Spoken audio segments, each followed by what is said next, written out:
Hey.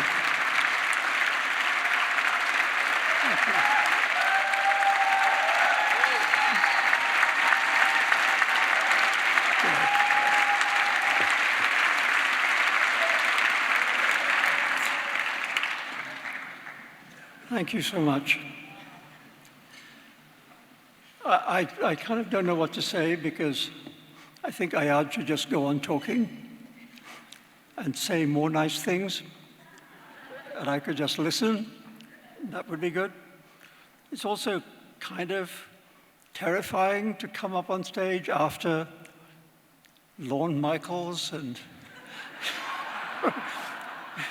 John Mulaney and Colin Jost, and it would be a foolish person who tried to tell a joke. But since Lorne Michaels mentioned the Valley of the Dolls, I wanted to remind people in the room who might not remember that the Valley of the Dolls was published in the same publishing season as Philip Roth's novel Portnoy's Complaint. And when Jacqueline Suzanne was asked what she thought about Philip Roth's great novel, she said, "I think he's very talented, but I wouldn't want to shake his hand."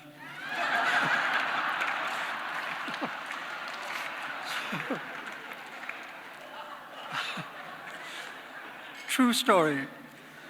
True story. Look, Ayad, thank you so much, wherever you are. Thank you. It really means a lot to me with the cultural experience that we share, that you should say such kind words. I'm going to put on my reading glasses, otherwise I don't know what I'm saying.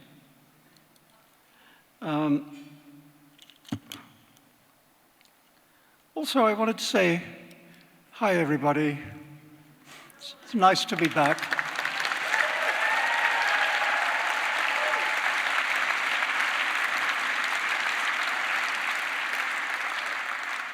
It's nice to be back as opposed to not being back, which was also an option.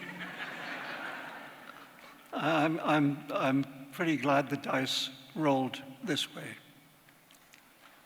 I just want to, oh, thank you.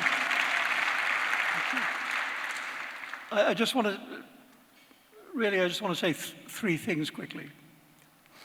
The first is that I'm proud of my long association with PEN America. It's 20 years and more now. I used to be president, but ex-president is a better job, which I've been doing for a long time.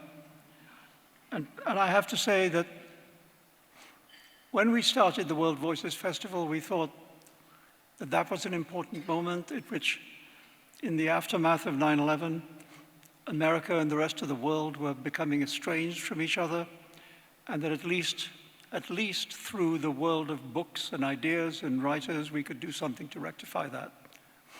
And we didn't know, this is a city with an incredibly rich cultural life. And the idea of trying to introduce a new thing into the program of New York cultural life was a risk. We didn't know if anybody would come.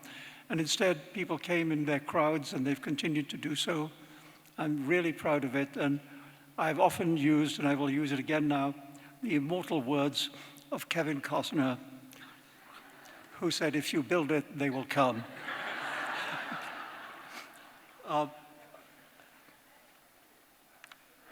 I don't think Kevin Costner's ever been to the World Voices Festival. But I will say that PEN has, in my view, never been more important than it is now. All of us who have been involved with PEN have spent a lot of our lives fighting on behalf of writers in other countries. Tonight, we recognize the courage of an Iranian writer, and we've done so over and over in other writers from all over the world. But right now, we face a problem in this country. And PEN has to face that problem head on, just as we have done in other countries. The attack on books, the attack on teaching, the attack on libraries, in how can I put this, Florida.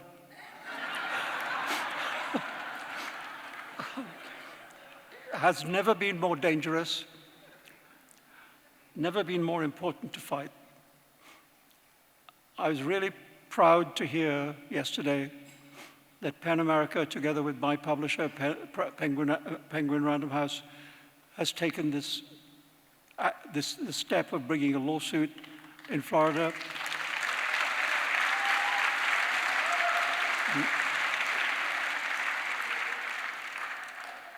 Colossally important, and, well, let's hope we win. We need to win. I want to salute everybody working at PEN, working for this cause, the cause of free expression, and it's never been more significant. That's one thing. Another thing I want to say, if I can be so indulgent just to talk about what happened to me. With regard to what happened, the event at Chautauqua, New York, on August the 12th of last year. I mean, I'm being awarded a Courage Award, but the true courage was not shown by me. After I was attacked, the first person who ran to defend me was Henry Reese of the Cities of Asylum Project in Pittsburgh, who was on stage with me to discuss that project's excellent work on behalf of endangered writers. When he saw what was happening, Henry is not a young man. Henry is a little younger than me. That doesn't make him young. Henry, a man in his 70s, ran at my assailant, who was 24 years old, with a knife, and tackled him to the ground. Immediately after that, a substantial number of people in the front of the audience ran up to help him and jumped on top of my assailant and held him down, pinned him to the ground. And if it had not been for these people, I most certainly would not be standing here today.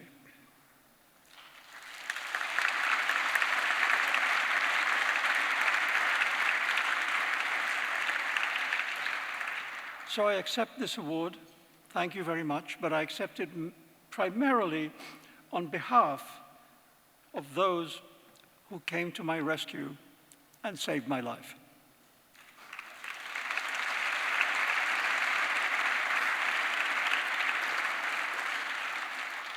I was the target that day, but they were the heroes.